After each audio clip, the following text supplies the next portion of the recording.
Hello, everyone, and welcome to this episode of In Lay Terms. I am your host, Payman Ascari, and our guest today is Miss Lisa Miron. How are you doing? I'm doing great. Thanks for having me, Payman, and hi, everybody. Yeah. Well, thank you for sacrificing your Sunday to be with us. We appreciate it. Well, it's the end of the day because I'm East Coast time here, so it's not a big sacrifice at all. So that's great.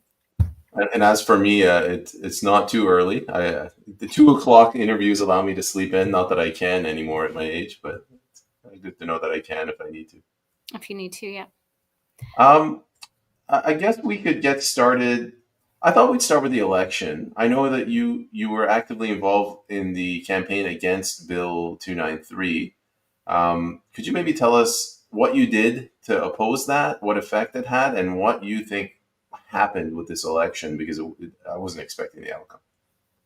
I don't think a lot of people were expecting the outcome. And before we get into Bill C-293, if the NDP had showed up at all, that's the big story that no one's talking about. It would probably be a massive conservative win. I don't believe that. How did the NDP disappear entirely from every riding? It was that's a big story there, and I think that would have changed the results. Whether people voted PPC or conservative, I think it would have leaned to the right all the way through.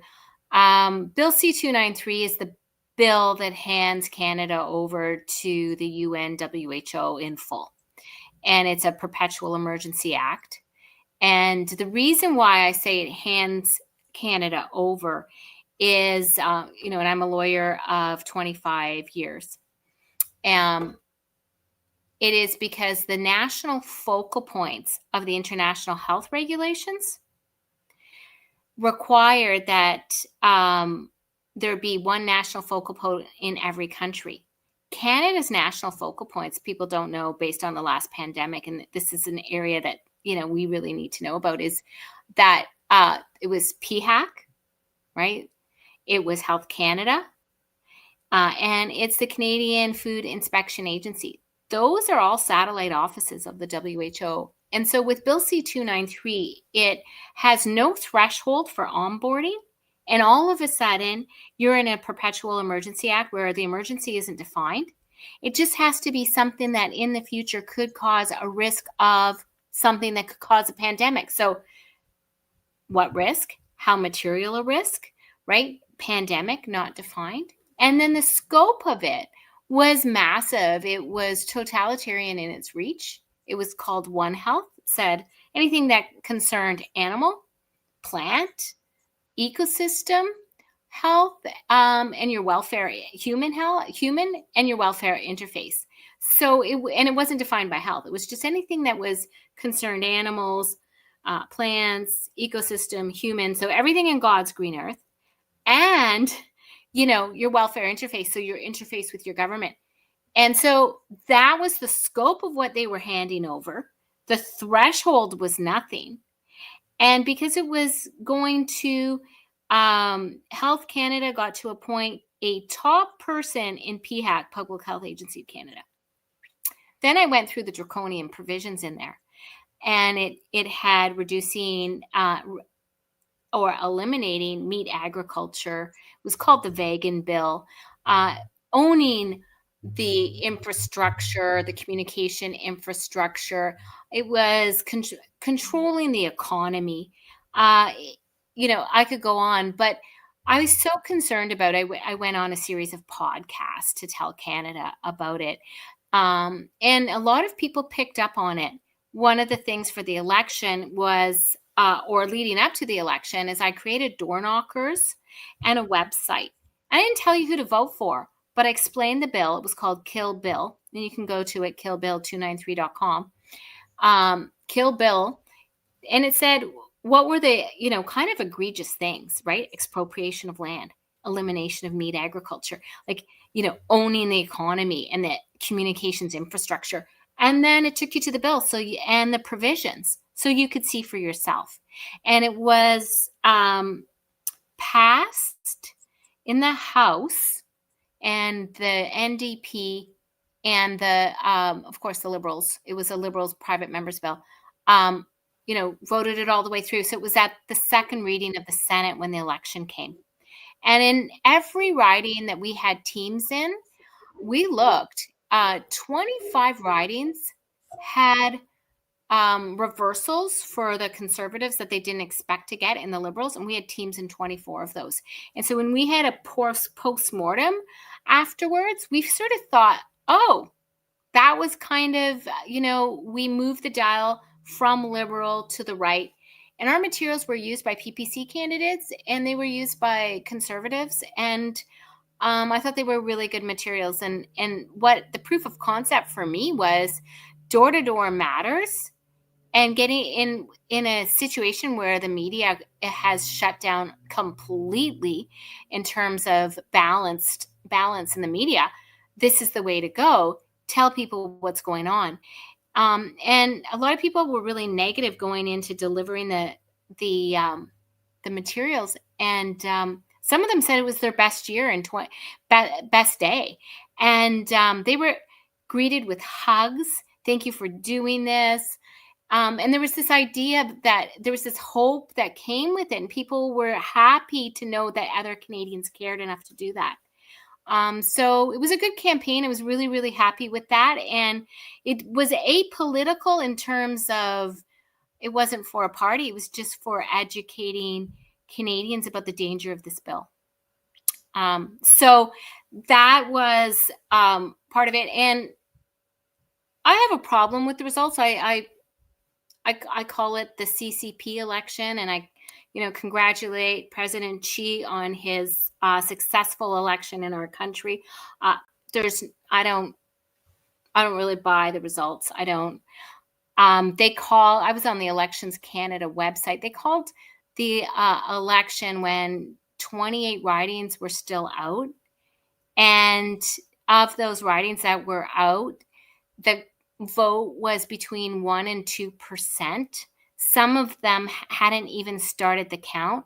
So calling the election at that time meant that the media was comfortable assuming that all of those 28 ridings would go Liberal. And so it was astounding to me that with them being either at the beginning of the count or between 1% and 2% of the vote, like that close, how they could call it. So there was funny business, in my opinion, and maybe that's not a popular thing to say, but I feel like saying it, and that's my free speech, and that's what my book is about. It's about how they're cornering speech, and I know there's things you're not supposed to say, and that's one of them, but I don't really think that was a fair election. Okay, so before moving on to your book, I have some questions, some thoughts about Bill C-293. Yeah. I read the pandemic treaty, the original version that came out. There's two of them, the IHR and the pandemic treaty. Yep.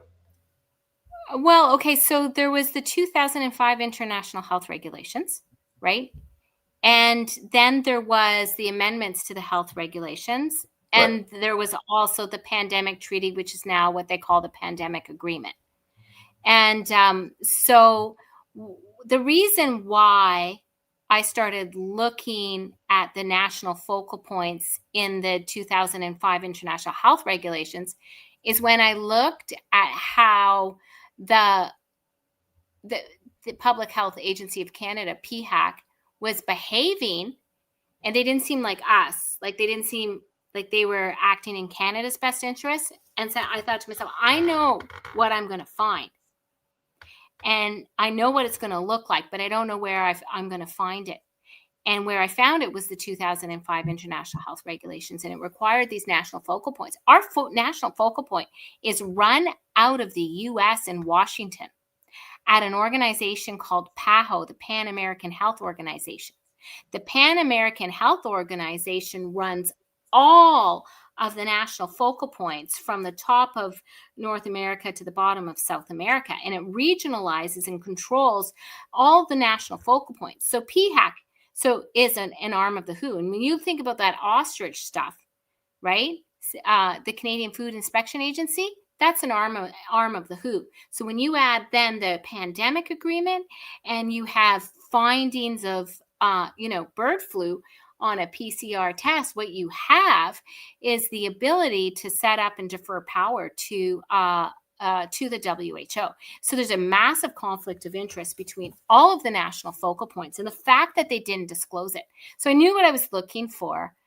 And I found it in the 2005 International Health Regulations, because what people were focused on were the amendments. And I thought, now, why is everything acting in lockstep and in concert? So that's where I went. What would happen if we just got rid of the World Health Organization? Would we all die? Okay.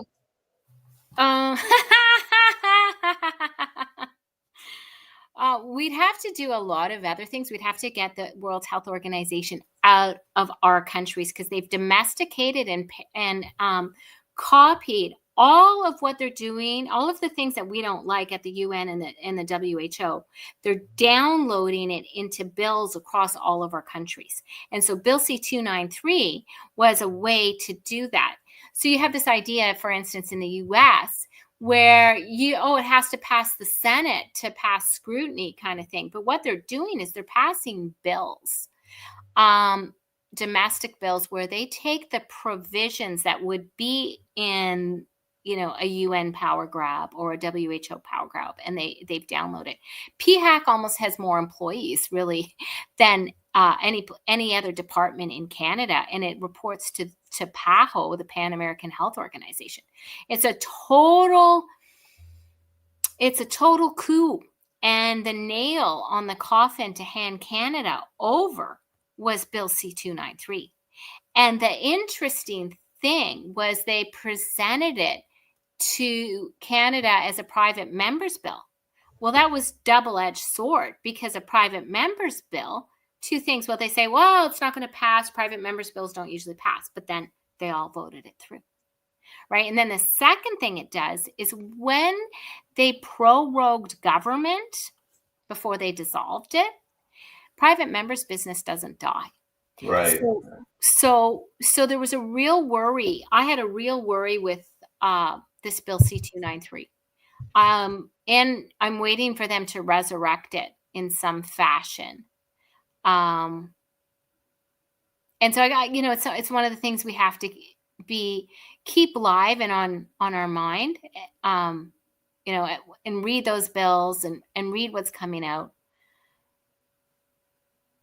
When I was alluding to the pandemic treaty, the One Health approach, when you read things like that are so patently absurd, it's not even policy anymore. It's a declaration of intent to test the waters to see the willingness amongst the public. I mean, plant health for medicine? This is getting out of control.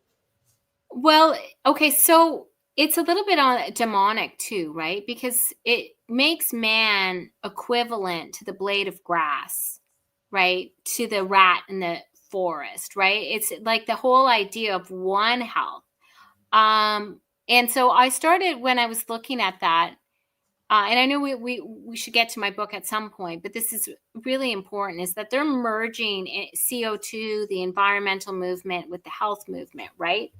And so when I looked at, well, what is what causes a pandemic?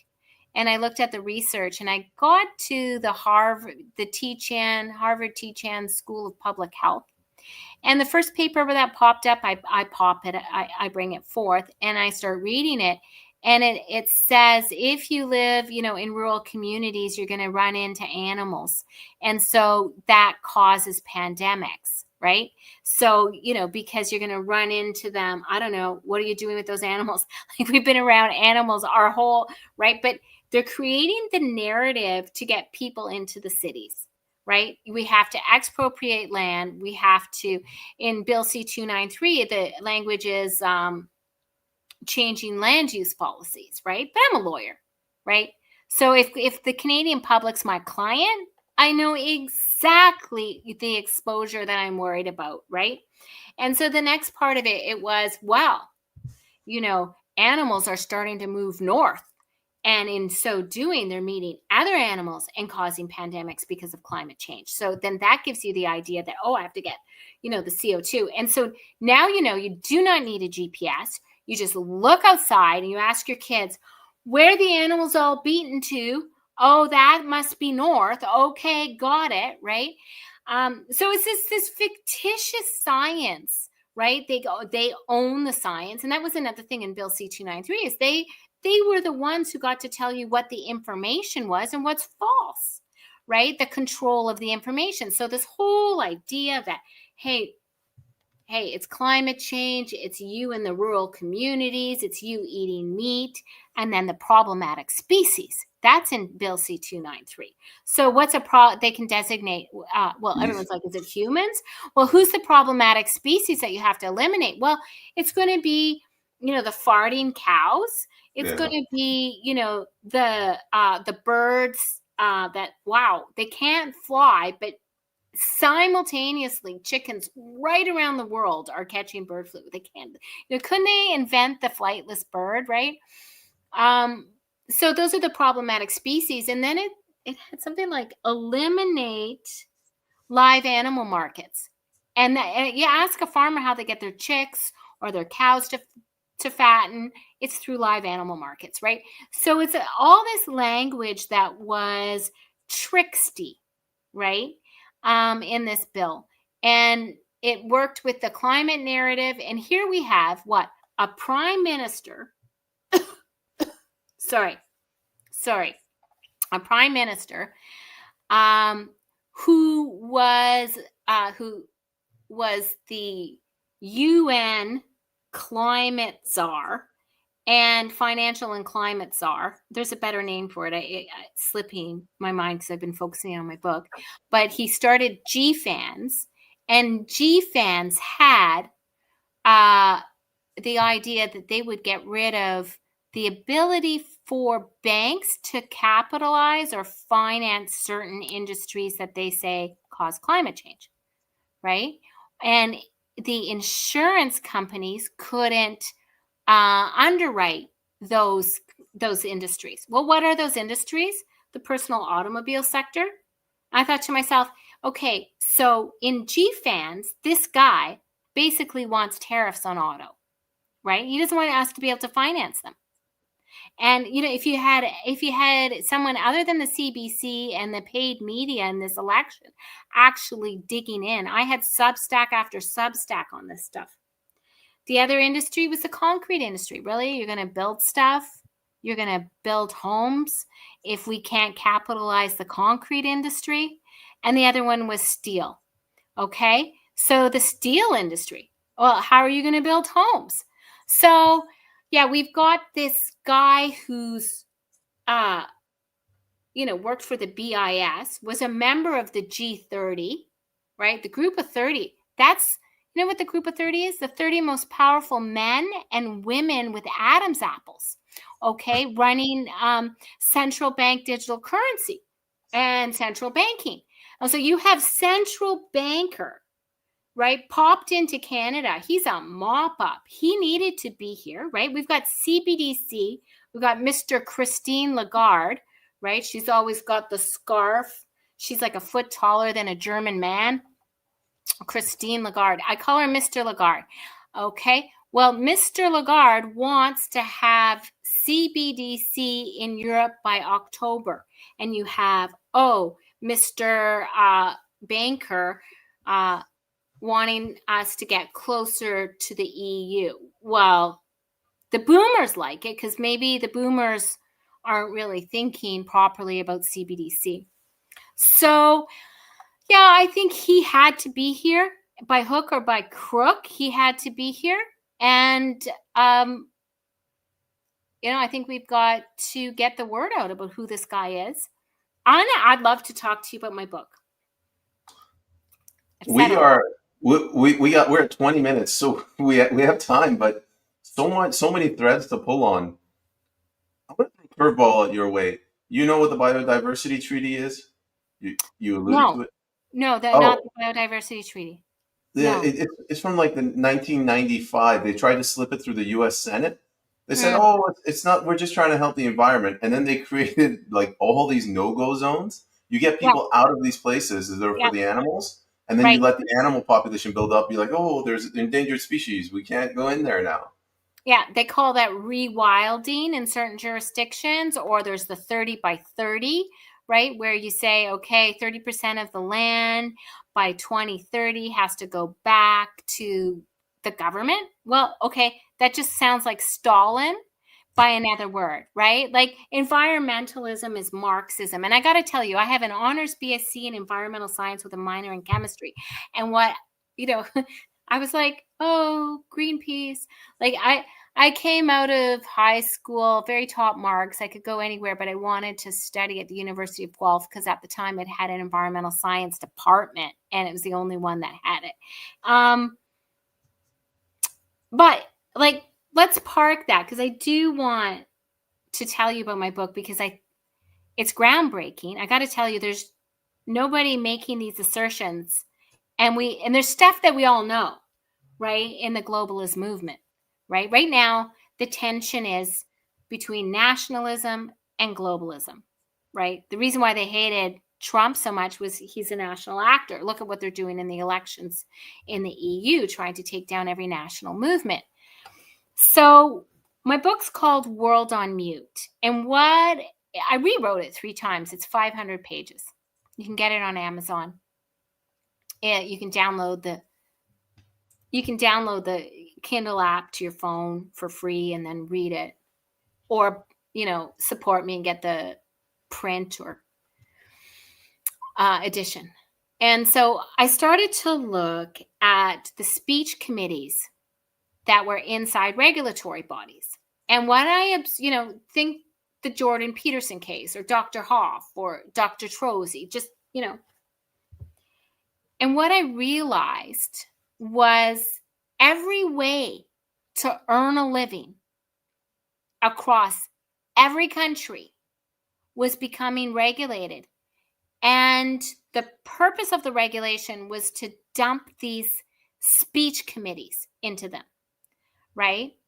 And so my book takes a cross section of the world and picks these speech committees that are going through our countries. And then I started to look at the type of speech that you couldn't say. So it's not the topic. You can talk gay all day. Gay, gay, gay, gay, gay, gay, gay, gay, gay, LGB. You can say it. There's no problems. You can have clubs. You can have, but there's a perspective you can't take, right? Just recently, a guy went to school. I think it's New Brunswick high school, and he was wearing a straight pride t-shirt. He was expelled. They told him it was a hate offense to wear a straight pride t-shirt, and that was that. They had a petition. They brought the petitioners were canceled. The father who went to the school, the teacher or the principal said you can't volunteer anymore. Then the opposition party in the legislature who saw the petition brought forth at the legislature, the 3 conservative PC members brought it forth. They were told it was problematic. The Minister of Education said the t-shirt was problematic, not canceling him. That wasn't problematic. So when you look at the type of speech, I found that in every instance, there's a pillar of the globalist state hiding behind it, right? The speech, you can say vaccine, just you can't, you can talk about the topic, but there's a perspective you can't bring forth or you're canceled, okay? And so it sets up an economic and social apartheid, and it does it globally. And so what I call it is the court system of the globalists. And I thought to myself, this is going to get a little heavy here, but could you check out the lawyers? And sure enough, I found cases where they were using the speech committee to check out the lawyers. And so you could literally change the society and get rid of the Constitution without having a constitutional vote of Sorry, two-thirds. what does that mean to check out a lawyer? Okay, so the regulatory bodies, right, are an administrative body set up to regulate the profession. But all of a sudden, circa 2019, 2020, they were given speech committees. And so all of a sudden, your free speech was checked. If you're regulated, you understand, right? All of a sudden, there's things you can't say. If you say them, your speech committee is going to come for you. And they're going to, like Jordan Peterson. And if you don't comply, you're going to lose your ability to earn a living. Everybody wants to know why doctors were silent. They have speech committees. Nurses, speech committees. Chiropractors, speech committees. Everything is getting you sell widgets. They're going to aggregate you. Speech committee. You're in a union. Speech committee, right? You go before the board of trustees, like a school board trustee, speech committee. And I thought to myself, what are the chances? Like arbitrarily, let's add probability up. I took statistics that globally, transnationally, this is happening. They all have the same speech committees, right? What are the chances they're happening interoccupationally, transoccupationally, all at the same time, doing the same thing? And a speech committee takes away your free speech, right? And I say in the book, you stop being a citizen. You become a regulated subject. You're regulated by your profession, your occupation, your whatever, right? If you're independent, you are independently wealthy, you're a landlord, you're a farmer, like you've escaped this. Those are the people talking. The people talking right now are not beholden to their speech committee. Okay? So what the speech committee does is it makes you a regulated subject. Once you're a regulated subject, in the book I tell you, you're a global citizen. You become a global citizen and you're deprived of your constitutional charter, Bill of Rights, whatever it is that would have provided you a rights-based system to have free speech. Okay? So you become a regulated subject, you're a global citizen. This is a court system. The only thing they have to do is take the speech that is pro-nation state, pro-rights, pro-property, anti-globalism speech and dock you for it. You lose your right to earn a living. So lots of things happened there. We did not vote for any constitutional change. We did not do that 2/3 majority thing. We did not do any referendums. But we have changed the society we have. We become a regulated subject and we are suspended, right, from our citizenship and the rights that we would get. And we're built into this new system, this new power that no one's talking about. I call it the court, the globalist court, right? It's a globalist court system. And within a couple years, 2 years, it'll make the real courts irrelevant. How do you check out the whole Constitution? That's what I review in the legal section. So get this. If you check out all the lawyers who would bring the cases for excess power of the executive branch, legislative, or administrative, right? If you check them all out through their regulatory body, through their speech committees, everything looks the same. You turn on the CBC in the morning, the courts are there, they're hearing cases, but you can't check excess power anymore. And so you've ripped apart the Constitution without doing any kind of function. You've got this rogue power. No one knows about this rogue power. This rogue power has all our nations by the short and curlies. All of them. Okay? It has us. And if we don't take down these regulatory body speech committees, we can't win. And we need to take them down to win. They must all come down. They must all come down. Okay? Now, so you have the idea that you can check out the lawyers, so you check out the speech. My worst fears were, what if you couldn't plead certain kinds of cases, that the speech you couldn't have was actually in your pleadings? That's the case. I prove it in the book. What if the speech you couldn't have was political speech? That's the case. It's in my book. What if the speech you had was filing motions in a council meeting, your political speech, in actually doing politics in a House of Commons? That's in my book. So what it does, these speech committees, right? Because now there's speech committees for council members, right? There's speech committees for MPs. There's speech. So what they do is, even if you succeed in winning in the ballot box, you gonna win in the ballot box? No, you get the votes. Your candidate can't bring forth the motions that you need. Your candidate can't represent you. And so you look at the case of Lisa Robinson. It is one of the most egregious cases. She brings forth 3 motions regarding the pride flag stuff, okay? And universal change rooms and whatnot, okay? All they had to do was vote her out, right? Vote down the motion. She couldn't even get a second. But instead, right, her speech committee comes from her, for her. Her bringing forth that motion was something that the speech committee could get her. So it takes away your political rights, right? You voted for her. Like, you wanted this, right? You want things to go back. You know, you want the pendulum to shift.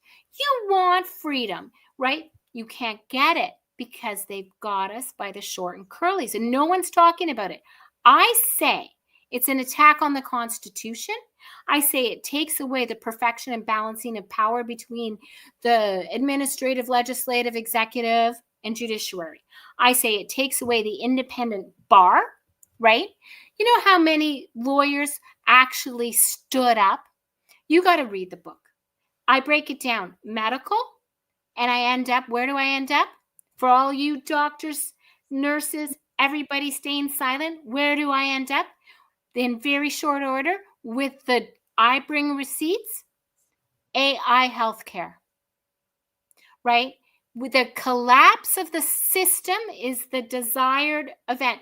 They are putting the laws clear across the world. They've been doing it for over a decade, where they have the semantic interoperability. That is like the labels for everything. So everything can have a code, right?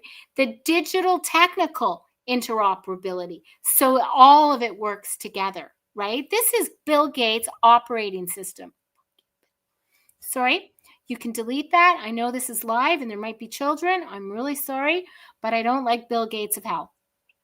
And they're talking about the legal interoperability. So it all fits. AI healthcare. Canada was like, when I looked, was like 90% compliant to have AI healthcare. When I looked at the laws and stuff that was passing, we are not healthy. We have 9 sectoral data. Health is defined as 9 sectoral data spaces, right? So you're not sick, you just have different data. You're not dead, you just have different data. It is a one beast system, this AI healthcare. And it's under, where I found it, was under an organization called TEDS. And I'm going to spell that to you. That chapter is imperative for any doctors on the side. Okay? TEHDAS. Now listen to the acronym. It is the weirdest acronym. The European Health Data. They grab the D and they grab the A, the second letter. You ever seen that done before? Space. Okay? What does that? I'm dyslexic. What does that scramble to? Deaths. Oh. Right? Okay. So within that, you don't have face-to-face healthcare. It's a discretion and it's a last resort and it's up to them. Right? Can You we just let me jump in. I want to go back Yeah. and pick up on one thing you said. These speech regulatory bodies that sort of sprung up. You mentioned 2019, almost in a coordinated manner. Yep. Where is it coming from? Is it from one person? Is it from the Bank of International Settlements? I mean, I'm assuming they don't announce Yeah, it. my opening chapter, I found President Xi having a quote where he says, I want an international court system where I can charge somebody in any court globally, anywhere. This is that system. Whether it's I describe the system. I describe a lot of who's behind the NGOs. I describe, what organizations are drafting these, articles and, legislations. I put that in there, right? That's all tied up. Who at the top wants this? Well, when the four sections are medical, legal, political, woke and gender ideology, and finally emergency powers. They've given themselves little Stotzy units within these speech committees, right? They need powers, to restrain you for your speech, and that's set up within the system, right? This is like the most important book that nobody knows about at all, and the whole like legal system and how it's being done is set out. How it works with our constitutions, right? And at first, how it works with social credit, how it works with CBDC, and you're like, oh, I'm a real estate agent. I now have a speech committee.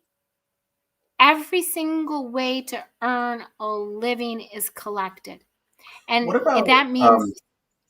what about land declarations? I'm assuming that's an extreme version of speech right committees. So the land declarations, I think, they're part of the, of expropriation of land. And when I look at indigenous in Bill C-293, it's just not defined, right? So indigenous is going to be Bill Gates's daughter. Like it's a form of expropriation. And I know right now there's a division where they pit like natives against next generation Canadians against new immigrants. I know the whole play, but and I think they're given a lot of money, but it's going to be all about expropriation of land. The land acknowledgements are expropriation of land. Were bad things done in history, and I think they want us to really focus in the rear view mirror. But if you were driving a car and you were only looking in the rear view mirror, you wouldn't even be able to make your corners. And what I'm saying is the biggest power that's ever assembled, ever, is on our front. And we're told to fight each other, to do DEI, to do like Native versus Canadian or Native versus Christian or whatever. We're told to do that when the power assembling is in the front.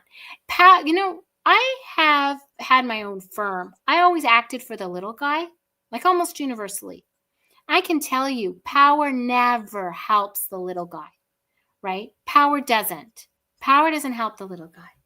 So if power is controlling DEI, land acknowledgements, power is controlling all of this system, it's because power is going to benefit, right? It's an oxymoron to think that power is going to help the little kid who thinks she's a boy. Like, no, it's going to sterilize that kid, right? It's a depopulation agenda. It's a eugenics agenda. And so that's what I go into the woke stuff. I explain why they hate Christians so much. It's not just that there's a lot of Satanism within this whole thing. The biggest thing is that Christians and maybe other religions to a certain extent, but they believe very much that they're a child of God made perfect in God's image. And you don't fuck with the child of God. Like I'm sorry, but you're not going to put no chip in me kind of thing. Like you do not have to be an awake Christian. You could be the most leftist, boomer, carny, elbows up. You could be a Christian, NDP, whatever. But the chip comes around, the augmentation comes around. They're going to be like, oh no, sorry, God, child of God here. Child of God. I find they probably view Christianity as a competitor to the holy mantle of government. Government is God in their eyes. There's no room for another God.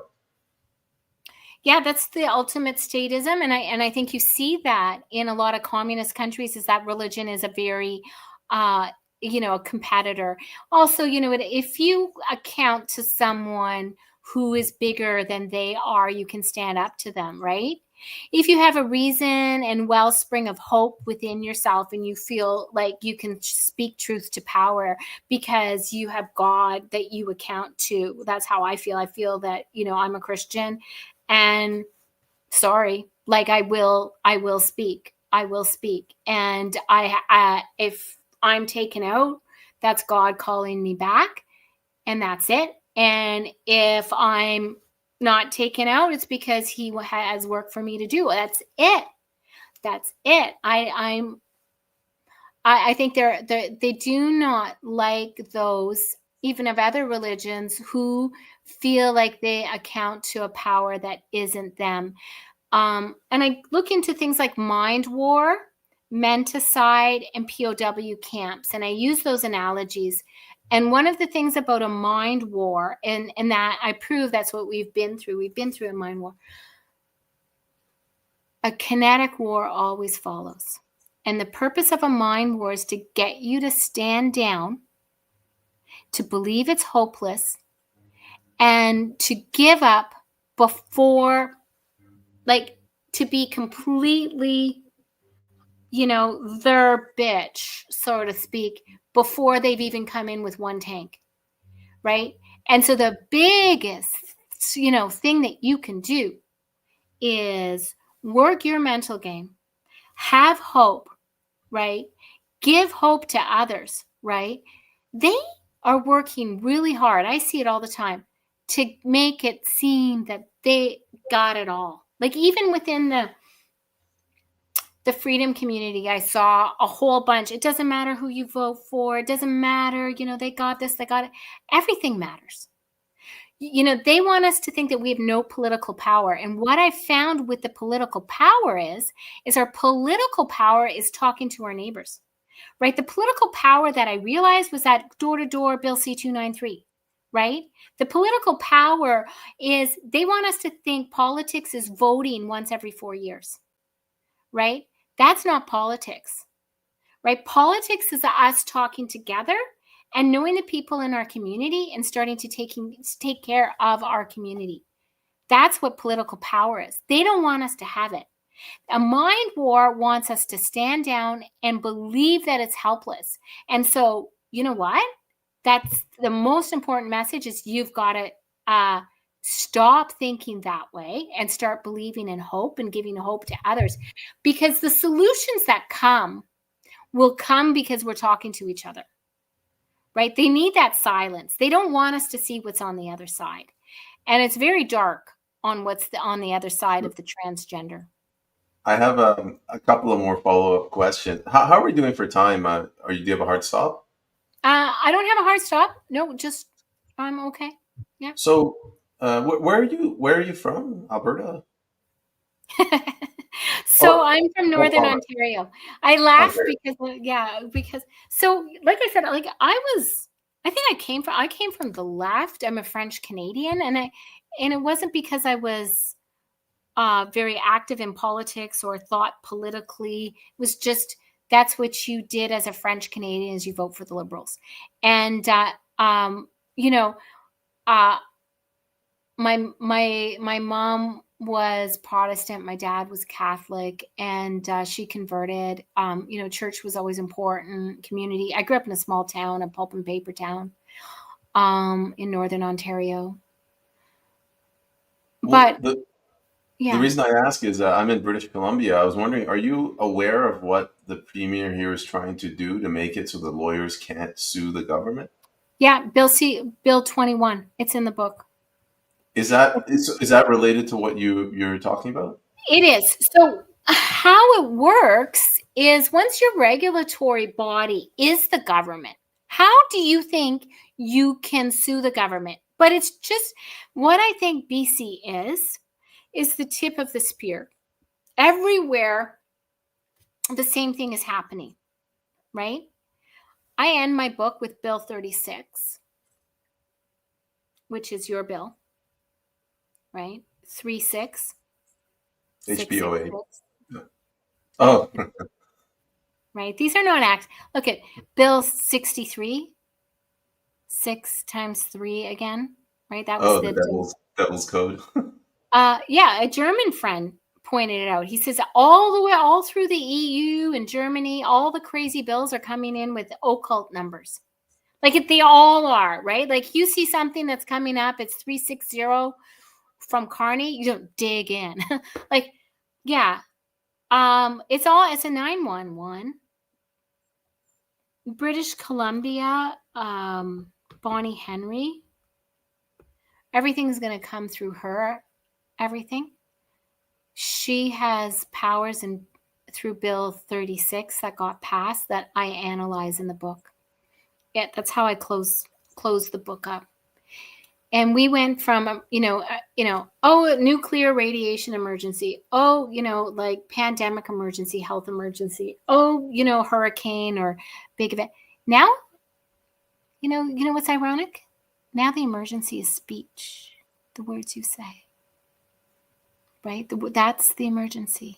That's the emergency they get to put you in jail for. That's the But emergency. I see that they're tightening the screws, and Mhm. it almost feels like they jump the gun with COVID to try to get Trump out, and now they're like, holy shit, the world's waking up. We got all these awake people. We got maybe 4 years. We got to hit the deadline 2030. But is this because are they using the NDP to push the extreme stuff, but then the liberals to push the sort of moderate stuff, or do Okay, you so get the NDP it has the corner of the unions, right? And the unions now go all the way up globally too. So that's in my book. That you think you're dealing with this union or that union, they all go up to the top, right? They're all controlled.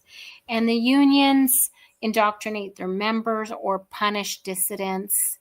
Um, the unions have tell their people mostly how to vote. You can expect that.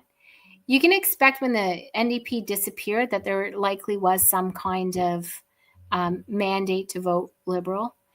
The unions are also Antifa, right? We saw that with the Million Kids March, right? So they're showing up. I noticed I went to the Million Kids March in Mississauga, and like the union members were there on the clock, like oh, they all left. They all get there at the same time. They all right the protesters. So what you have is the illusion of support for really radical things that really doesn't exist, right? Because they're paid. And you think years and years of Rob Ford conservative government in Canada or in Ontario, and what's happening is the unions are using the public sector unions, right? Like that's your teachers and your nurses and whatever. They're using their bargaining power to get stuff in the schools that they would never get, right? I have a lot of Substack posts that break that stuff down. But what I got to say is everybody, all of us, like doesn't matter left versus right where we are. What we have to understand is that the power structure that's being set up is for keeps. They want the power structure. And so I I didn't I wasn't awake until 2020, the trucker time frame. And then I started to look at 2022. I started to look at the laws that were passing around the world, and it was like Rosencrantz and Guilderston are dead. Like, why are you always tossing heads. How is it that all the laws around the world are coming up the same? Like, how does that even happen? And so that's when I started to investigate this coordination, because there's just like an improbability to it. And so in terms of like, is there a conspiracy? You don't have to look at any medical facts. You don't have to look at any, bioweapons, prove it in an affidavit. You just have to submit what's actually passing in our legislatures. Like, it's atrocious. And the conspiracy is there. Yeah, you mentioned 63, the hate speech bill. Yeah. Like, I read it, and I identified three different groups of people. You have the Marxists that want to introduce, Marxist language like hate speech, racism, um, Yeah. climate change. And then you had the socialists that just wanted to increase the size of government, so introduce bureaucracies, these like speech accountants. And then you Yeah. had the judiciary that just wanted to open the ability to arrest people for future thought crimes. So there's multiple different actors writing these things, and then the result is one horrendous bill. So what I find is that everything works together, right? So we have Bill C5 and C75 that went through, right? And those are the crime bills, right? So you can't arrest anyone for a violent crime, right? You cops are arresting the same person 140 times, right? They're out within 24 hours, crime pays, right? So Trudeau successfully changed our crime laws. So those people aren't going in jail, right? They're not being deported and they're not going in jail. And then for convictions, they changed the sentencing laws.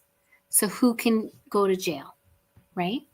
And at the same time, they have life in prison for political dissidents. Because I argue in the book that eventually how you have to look at it is speech against your government, speech your government doesn't like, is basically going to be the only crime. So I'm doing a new door knocking campaign in addition to trying to get my book out. And when the website's up, we can talk about it. But I was like, okay, I know I'm going to go. I want people to understand the reason why crime is through the roof is that we've changed our crime laws. Or there's no sentencing that's material. There's no deterrent effect. We're not detaining people. We're not holding them when when they've done violent crimes. Like, we had a guy stab someone on the TTC in Toronto, and it was his 17th violent offense, right? So crime pays, right? Raping is, sexual assault is a conditional discharge, right? Like, so what you're having is the notion of, we're going to degrade our society. We're going to make it so chaotic. We're going to make it so untenable. And we're not going to punish through law and order. We're going to take out the systems that made our society work, right? You start with the BLM and the, ban the blue and the war on law and order. Well, that was to a purpose. And at the same time, you bring in the Bill 63. But it's not just coming in here. I show it's coming in worldwide, right? That's why this thing is called World on Mute. Let me jump in. So, for the audience that's watching right now, censoring speech that the powers that be don't agree with, that makes sense to them because you're taking your political opponents and you're throwing them in jail. Releasing dangerous criminals onto the street, what is it? What's in it for the Liberal Party? Because wouldn't the Liberal Party get voted out in the next election? Well, if it's a free and fair election, maybe. Like, CBC's running. Like, I know you're not allowed to say that, but I am. It's not a free election when you had like a candidate in Markham have a bounty on his head by the Chinese Communist Party. And that wasn't the biggest news ever, right? Like, that means the Chinese Party were Trump is bigger than the CCP taking a side in our election to the point of kidnapping and putting a bounty on somebody's head. What about the traitors? There was a 13 treasonous MPs. Right. 11. Right. That never gets out. Right. All the corruption and the green slush fund, nothing. Right. Right. Nothing. Those stories. It's not a fair election if the CBC runs it as a constant PR campaign and cock blocks all the interesting stories that would take them down. And I'm sorry if you've got kids there, delete that. So what's in it for them? So I decided I'm going to start a website so I can take Canadians to it door to door. Right. And so I'm like, I know a good website name, safestreetsforcanada.ca or safestreets.ca. I can't remember what it was. So I'm like, okay, let me pull it up, see if I can get it on GoDaddy or whatever, so I can do my new door knocking campaign. Love you, Canada, right? So I get there. It's the cameras. It's the smart city infrastructure. It's a government website. It starts in Winnipeg, and it shows you all safe streets, right? Safestreets.ca. It's the cameras.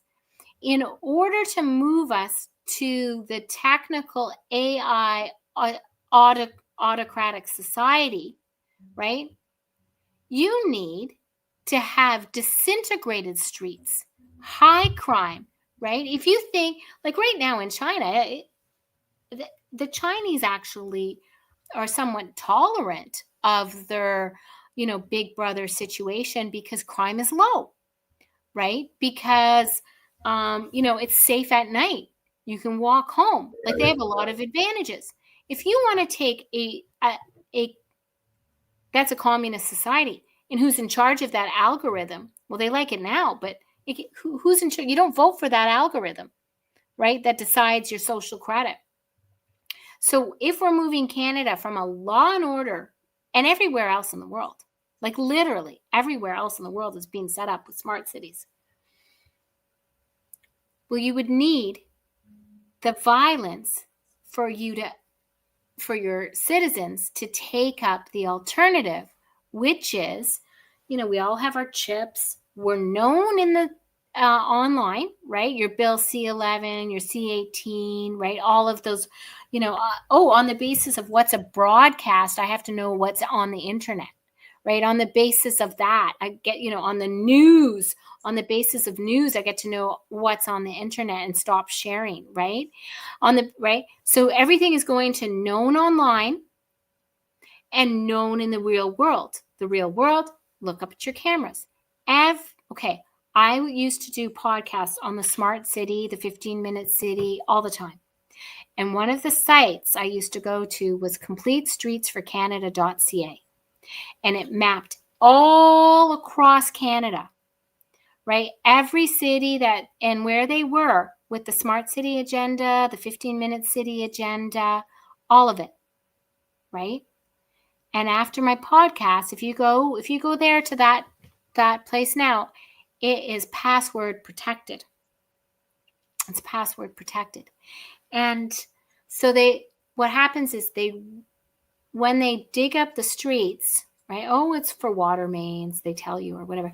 They run the cables, right? With lots of juice. Those cables go up your street lights, right? Then the street lights now have Wi-Fi and cameras on them. And what else? Then at the same time that they're running that, they're planning the 15-minute city area. They do things called road diets. A road diet is where they take a 4 to a 2, make it a one-way, take a 3 to a 2, put on a bike lane, put on another bike lane, add some, right? That's called a road diet, right? You look up road diet, and wherever you live, you'll find your road diet plans. They've been going in systematically for years. They take out parking spots in front of businesses, right? Literally to break people. What's going on is diabolical, and I want you to buy my book. I'm going to jump in here and start venting as well. I'm from Vancouver originally, downtown, and the moment that we gave in to these bike lanes, I think it was the beginning of the end. I'm not saying there wasn't bad things happening before that. There is a bike lane everywhere. In Vancouver, the bike lanes, they're on the right and they go in both directions. Some streets, it's like impossible to make a left-hand turn. You're like looking in every direction. You expect the bicyclist to fall from the sky, and you end up like almost running over a cyclist or a pedestrian. It's a Yeah. complete hazard. Yeah. Yeah. Okay. So you need to look. I'll send you, I did a podcast for Action for Canada on the C40 cities. Do you know C40? Uh, yeah, yes, I've heard of it, but refresh my memory, please. Okay. So C40 is a really aggressive globalist organization that is putting through all of the 15-minute city, the changes in density, the bike lanes, all of it. They're in charge of it, and they have a document. I can even share it and present it if you allow me. But it basically says by 2030, you've got zero meat, zero dairy alternatives in C40 cities. So Canada has 3 C40 cities. It's Vancouver, Montreal, and Toronto. I'm shocked. Yeah, shocked, right? Yeah. We could do that as a separate talk because it's really involved. But what I see is that there's a global municipal deep state, and that's what you're talking about with the C40 and the Global Covenant of Mayors.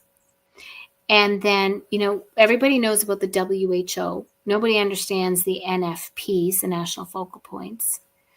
The UN power structure, it has its national focal points as well. And then finally, I found the court system, which is what I present, right? We're going to be ruled through our speech committees. And I document everything thoroughly, and I set it out. And it's set up with a narrative chapter where you meet a couple people who are butting up against these speech committees. Right. And then it goes through and proves that this is fascism, or breaks down what DEI is, or proves that this is communism. And I think it's an important book.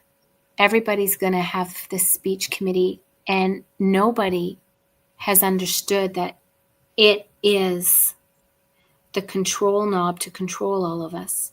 And if you're not governed, they will take you down, right? That's why there's the war on the small businesses. That's why there's the war on the small landlords. That's why there's the war on independence. So I think we have to examine that and spread the word on it, and understand that they're just going to keep defining hate as the things that hide what it is that they're doing, right? So the transgender agenda, I break it down into transhumanism, because when you say trans rights are human rights, and I'm like, that's the most redundant thing, right? Like, you're a human. Yes, you have human rights, right? It's they have this idea of cis and, nomenclature, and trans nomenclature, which comes from Greek, and it comes from also chemical, which chemistry, because the bonds are on the same sides as cis, the bonds are on the opposite sides. In chemistry, it's trans. And so they give this nomenclature to this whole movement. But at the same time, there's transhumanism. So when they say trans rights are human rights, it's for the next iteration, which is transhumanism. And I'd say to the LGB and to the trans, like, you too are going to want your speech to be able to say no to being modified, to being... They never think like that. They never think ahead, though. Well, no, who is? Who sees this, right? Who does, right? if the, you know, we're moving from a rights-based existence to an access-based existence. That's a complete inversion of our Constitution. And the biggest minds, the biggest brains haven't realized it. They're not talking about it, right? Without attacking the Constitution, without having a vote of all the provinces or having a referendum, we've turned into a communist state through the speech committees, right? If you don't agree with the party, you don't have the right to earn a living. You know, that's the biggest inversion, and the courts haven't noticed. So that's why my book is important, because it breaks down this into ideas and sound bites that you can take and understand, so that you can understand your world and describe it. Like, so why is a speech committee attacking the Constitution? You have to be able to articulate that and understand it. And, you know, why is it inverting our society into communism? And why is it through the work of the speech committees? And, you know, I break it down in Africa. They have this thing called Real 411. And so we're getting to a point where if you can earn a living, then you're not regulated and you're on UBI. Or they have the system to rat out citizens, right? So you're unregulated. You can still be found and hunted by this system. This system is to put us all in order, lockstep, and marching, and pluck out the dissidents. And one of the reasons I've chosen not to practice law right now and is because I want to have my speech, right? And to speak as freely as possible, because I see what's coming. And, you know, the idea of wearing a t-shirt is hate speech at school, right? Saying there's two genders is hate speech. Something's gone completely off the rails. Like there was an understanding at one point that government has no right, it has no jurisdiction in what goes on in your mind and what comes out of your mind, which is speech, and for the most part, expression. You know, like as long as you're not harming anybody else. But they've brainwashed and so poorly educated people that they think that if you say something and it hurts someone's feelings, then government has a responsibility to stop that. I have a case where a guy called a woman a fat lesbian, and Donald Trump. no, he's in Germany. He was a journalist, and he got 60 days jail time, right? And she was a lesbian, and I don't know if I she was was. going to ask, was it accurate though? Was she actually a Yeah, heavy set? I couldn't find a picture to find out if she was body positive, and I just sort of thought, okay, so not only do I have to have the fiction of accepting, you know, you telling me who you are and what you are at all times, and that could be fluid and change tomorrow, and I have to accept it like a religion. I now have to decide also that you're, you know, ephemerally good looking and thin, right? So had he called her a lesbian, which she calls herself a lesbian, she just couldn't. He couldn't call her fat. He couldn't call her fat. So Can't believe that. There was also another absurd one in England where the guy, he called the cops horse. He goes, "Your horse looks gay," and they showed up the guy. well, there's a young mother, and she doesn't like the, you know, a ceaseless immigration, and so she's in jail for 2 years, and she's got like young children, two young children Where? in the UK. You know, so the speech committee, the World on Mute, I think is, you know, I wrote it because I saw that people didn't understand where we were going. Some of us understand where we're going, but some of us don't understand how we're getting there. And by the way, when it first came out in my category, I was a bestseller, and the deep state at Amazon moved into my category a whole bunch of books that have been out forever that were never in that category before. So, you know, and that were like, Fortune Says is the most #1 book on trading. I'm like, how's a trading book, you know, in my category now, my free speech category? Yeah, I'd love it if you supported my work and helped my book become a success. And So everybody watching, go out and purchase a copy of the book. That's World on Mute. You can get it on Amazon. Obviously, you can just search for it, and you got it on. Oh Lord, I gotta go to the other one. I'm getting old. It's on Kindle. You got the hardcover, and you got the paperback. I always go hardcover. I don't know. I pretend like a more hardcore Yeah. there when I get a book with a Yeah. hardcover. Yeah. So, by the way, BC features prominently in there. Because you guys are the tip of the spear, and where in a lot of places they're doing it, and sometimes we're successful in those cases because the person whose speech is being docked finds a legal way to get around it. BC is where the world is heading, I think, because BC actually legislates it in Bill 21 and Bill 36, and should be a warning to the world, but UK is arresting 30 people a day for their speech. So we need to get on top of this ASAP. You And know, yeah, I'm from Iran. I was born in the Islamic Republic of Iran. yeah, We're turning into Iran. Like we haven't started firing into crowds with live ammunition, but we're doing everything else. yeah, yeah. Payment. I think the people that recognize it first are either come from an oppressive country like Iran, or perhaps come from a communist bloc country, where they've Romania or Slovakia, where they've been able to get rid of communism, and they're saying this is like communism. I have Chinese friends that are on both sides. Some who they're very, very loyal.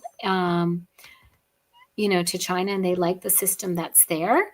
And I have others who are a bit older and who say like this is too much like Mao and the revolution, right? There's the color revolution. There's pitting people against each other.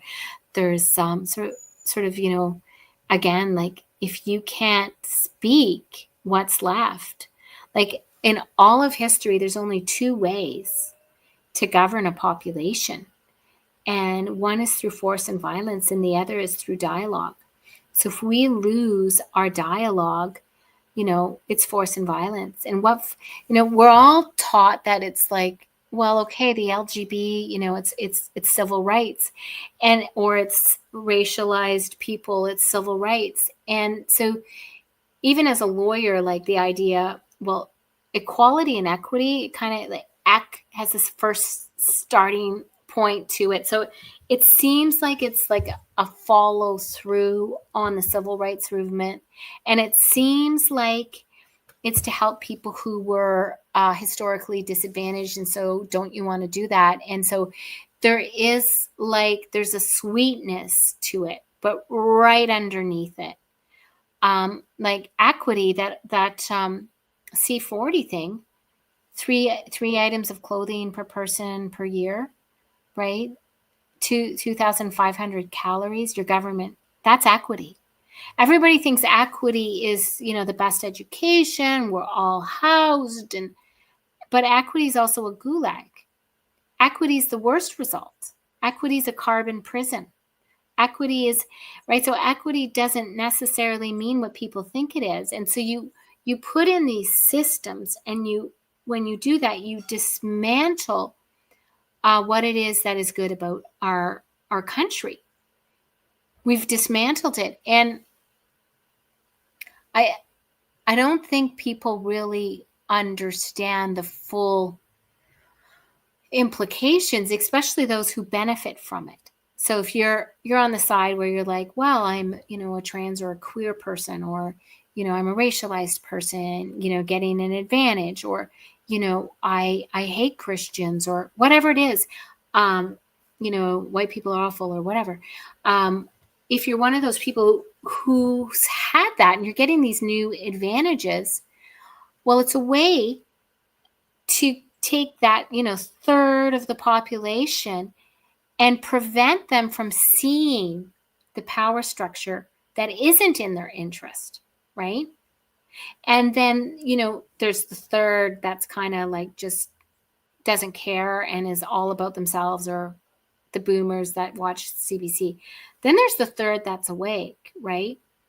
And we have double duty, right? Like we think we have to, battle against the DEI and the people who have those advantages. But the real battle, like the real trick, is to keep us fighting while these power structures are put into place. And the real trick is to, point it out to them. Like, I'm sorry, you can have offensive speech. You can be offended. I am going to offend you. There is such thing called truth. And I don't care if it hurts your feelings. But also this is what's in front of us. And so, like, can I identify if trans rights are human rights? Can I identify as trans so I can have free speech? Like, do trans people have free speech? Can trans people speak out against this? Or do we all just have to take the chip and that's it?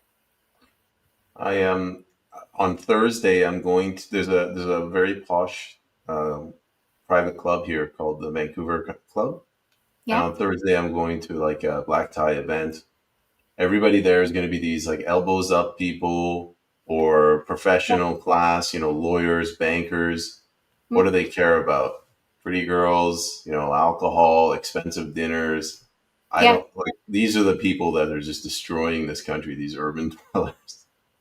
Well, and they don't know what's on their front, right? So some of us are distracted with money and power. Some of us are distracted with the benefits through DEI, like the green thing, right? That's making all kinds of people really, really wealthy while they erect their own, prisons.